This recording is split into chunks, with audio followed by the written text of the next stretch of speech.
តាំងចិនដាណាពីសេកុំព្រួយអ្វីប្តីមកវិញមកមិនខានកល្យានចាំទទួលបង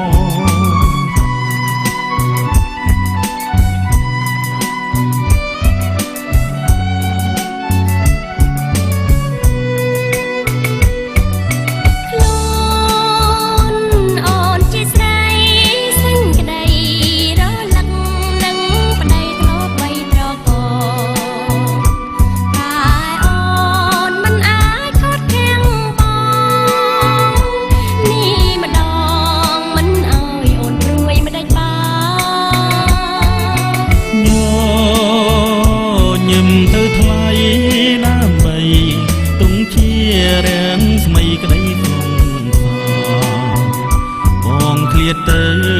ចិត្តនៅនឹងកល្យានឹងបានទេអូ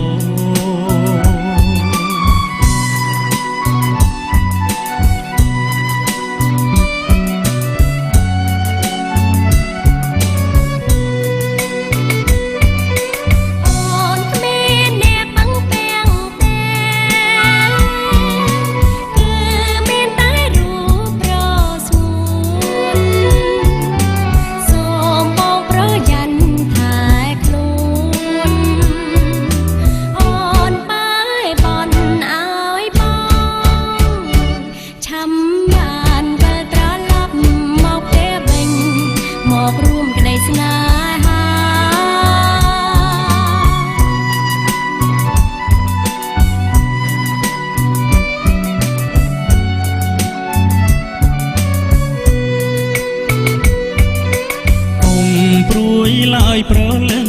ចិត្តបងពិតមិនភ្លេចសន្យាបងសូមស្បន់សញ្ញាសូមឲ្យលោកកាធ្វើសាសេថាស្នេហ៍ព្រាំងក្តីតែស្រីស្រងលុះអង